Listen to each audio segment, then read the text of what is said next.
Have you ever made a big decision based purely on a gut feeling and then immediately regretted it? Whether it's in business or your personal life, guessing is risky.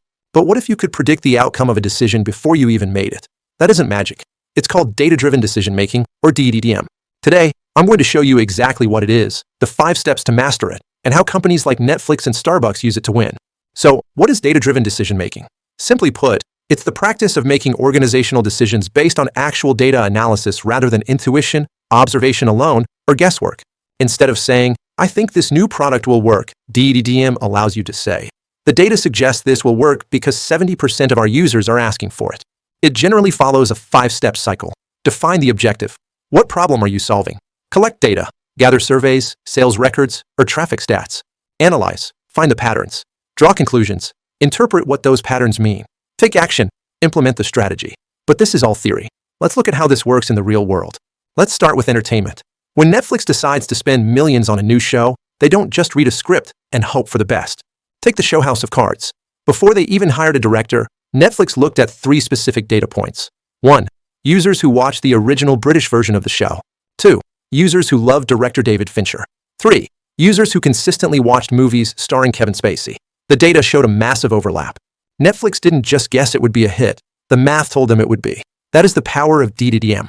Now, what about the physical world? Let's talk about Starbucks. Have you ever noticed 2 Starbucks locations on the exact same block? It seems crazy, right? But it's actually a data-driven decision.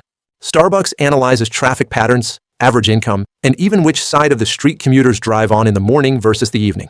Their data might show that one store captures the morning rush, while the store across the street captures the evening crowd. By analyzing this, they capture all the customers without the stores stealing business from each other. Finally, DDDM isn't just about profits, it's about people. In healthcare, hospitals analyze historical records to identify high-risk patients, people likely to get sick again after leaving the hospital. By flagging this data early, doctors can provide extra home care, significantly reducing readmission rates. In education, schools use learning management systems to track how often students log in. If a student stops logging in or fails a practice quiz, the data triggers an alert weeks before the final exam. This allows advisors to step in and help the student before it's too late. You don't need to be a billion-dollar company to start using data-driven decision-making. Start small. Look at your website traffic, your sales numbers, or your customer feedback. Stop guessing and start looking for the story the numbers are telling you. If you found this breakdown helpful, make sure to hit that like button and subscribe for more insights on how technology is changing business. I'll see you in the next video.